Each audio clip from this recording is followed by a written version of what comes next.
Petite escale à Dubaï pour faire le plein de kérosène, puis départ pour Saïgon.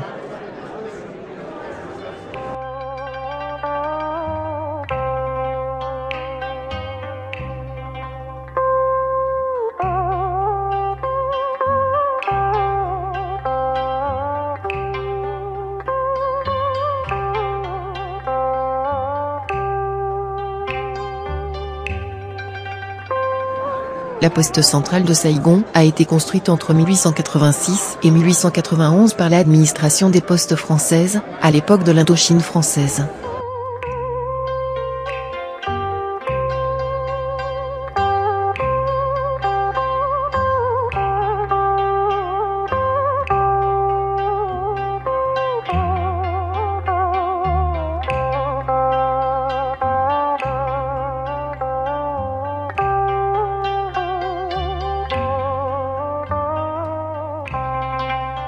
En août 1876, le gouverneur de Cochinchine Marie-Jules Dupré organise un concours pour déterminer l'architecture de la cathédrale Notre-Dame.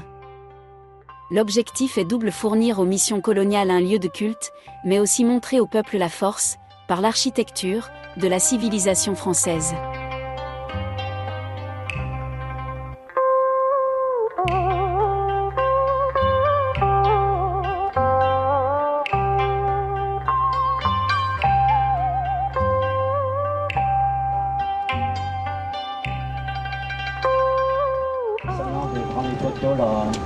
L'attendant de Poirot. On dirait des fourmis. C'est des fourmis. C'est la coquille d'œuf. Alors on appelle la peinture arc coquille d'œuf, c'est-à-dire que les motifs changent. Alors soit en peinture, soit en arc ou bien en coquille d'œuf, mais c'est toujours la même technique. Alors c'est là qui est depuis... Cet art raffiné provient d'une technique utilisée depuis la dynastie Delhi, entre le XIe et le XIIe siècle, pour protéger les objets et orner ou dorer les tableaux et statues des pagodes à l'aide de la laque. La laque, extraite du laquier du nord du Vietnam, est récoltée de la même manière que le caoutchouc, par incision et écoulement de sève. Toxique à l'état liquide, elle devient solide et neutre une fois séchée, offrant un revêtement reconnu pour sa solidité, sa durabilité et son esthétisme brillant.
La religion au Vietnam est caractérisée par une grande diversité et un syncrétisme culturel.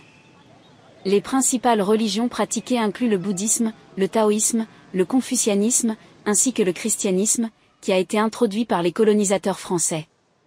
Le bouddhisme, en particulier, joue un rôle central dans la vie spirituelle de nombreux Vietnamiens, avec des temples et des pagodes présents dans tout le pays. Le taoïsme et le confucianisme influencent également les valeurs morales et éthiques de la société vietnamienne. La liberté religieuse est reconnue, mais le gouvernement exerce un certain contrôle sur les pratiques religieuses.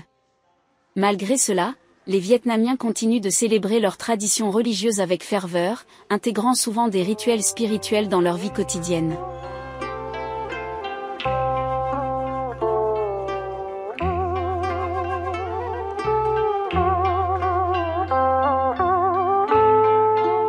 Sur une population approchant les 100 millions de Vietnamiens, environ 50 à 60% de la population se considère comme bouddhiste, tandis que le christianisme représente environ 7 à 10%. Les croyances traditionnelles et les pratiques animistes sont également très présentes, surtout dans les zones rurales.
Et soyez les bienvenus. S'il vous plaît, d'abord, permettez-moi encore une fois de vous présenter. Moi, je suis guide de localité. Je m'appelle toi. C'est H-O-1. C'est H-O-1. Je crois que vous pouvez m'appeler comme toi et moi, comme ça, c'est plus facile pour vous connaître. Et enchanté de vous connaître aujourd'hui. Messieurs, dames, aujourd'hui, on va visiter l'île de la Licorne. Il nous faut à peu près 15 minutes de bateau pour y arriver. Sur l'île, on va visiter un peu le verger, on va déguster des fruits. On reprend le bateau pour retourner ici. Et après, vous allez visiter la pagode avec lui. Ça vous plaît comme ça, monsieur? Ça va? Et ça fait longtemps que vous êtes ici au Vietnam? Depuis c'est le premier choix ici. Le Mékong est un fleuve d'Asie du Sud-Est, le troisième plus long d'Asie, après le Yangtze et le Gange. Il traverse 6 pays, Chine, Birmanie, Thaïlande, Laos, Cambodge et Vietnam, et se partage les ressources naturelles et les terres environnantes. Les chiffres concernant sa longueur varient de 4350 à 4909 km, et son bassin versant draine 810 000 km².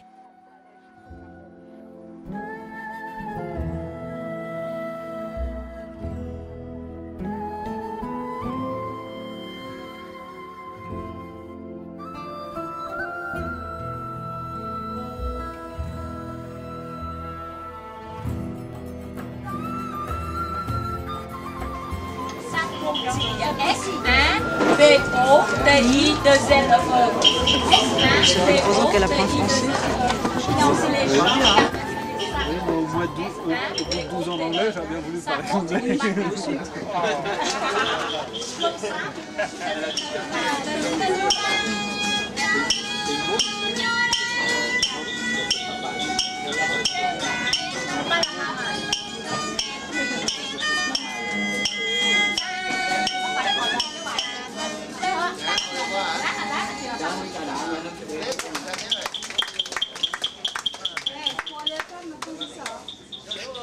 Il faut la traduction maintenant.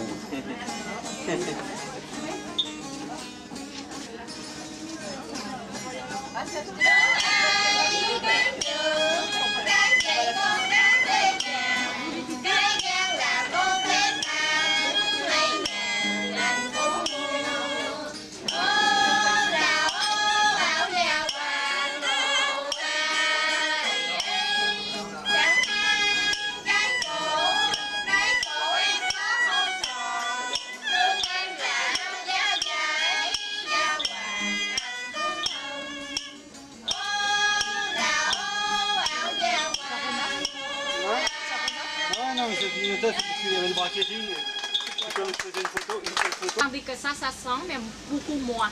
Et dedans, vous savez, il y a beaucoup d'alvéoles. Dans chaque alvéole, il y a aussi une graine. Comme ça, c'est bon aussi à manger des graines. Mais ça se mange normalement quand on fait cuire. Des graines. Des graines, oui. C'est ça. Et messieurs, dames, en moyenne, le fruit, vous savez, 10-15 kilos. Mais c'est là, quand il y a trop de fruits, 2-3 kilos seulement. Parce qu'on...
jour avec leur fille. Désormais, la jeune Marie est venue vraiment membre de la famille des beaux-parents. The wedding rituals begin at a groom's house. One of the most important rituals in a traditional wedding is a sister honoring, in which the couple kneel and pray in front of the central altar in the presence of the two families, and this is their marriage.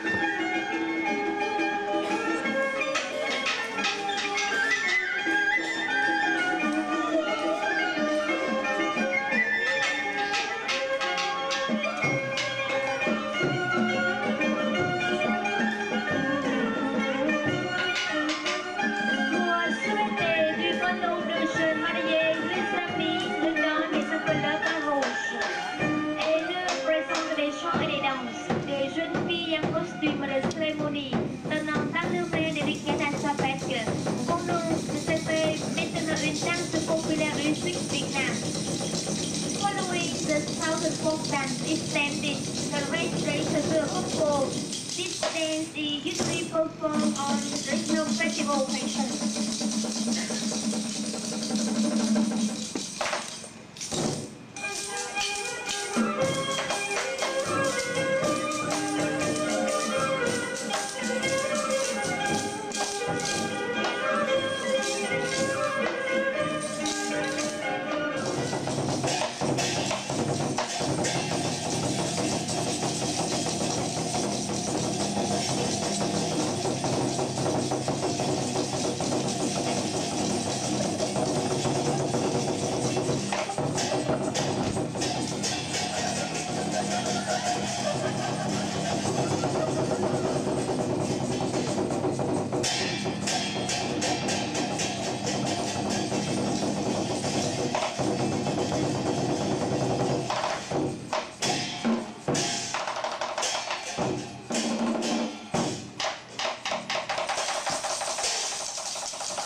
Les coutumes du mariage au Vietnam sont riches et variées, reflétant la culture et les traditions du pays. Traditionnellement, la demande en mariage est faite par le futur marié. Il se rend chez la famille de la mariée pour demander sa main. Les familles des deux époux s'impliquent activement dans les préparatifs. Une partie importante est la cérémonie du thé, où les mariés servent du thé à leurs parents. Les mariés portent souvent des vêtements traditionnels. La mariée peut revêtir un haodai, une robe longue et élégante, tandis que le marié peut porter un costume traditionnel ou un haogam.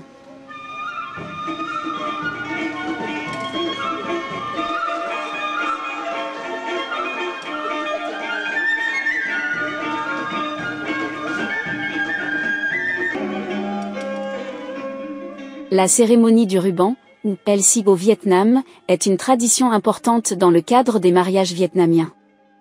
Elle symbolise l'union des deux familles et le début d'une nouvelle vie pour les mariés. Lors de cette cérémonie, les familles des mariés se réunissent pour échanger des cadeaux et des vœux. Un ruban est souvent utilisé pour symboliser l'attachement et l'amour entre les couples. Les mariés portent généralement des vêtements traditionnels, comme l'haodai, qui ajoutent une touche de beauté et de culture à l'événement.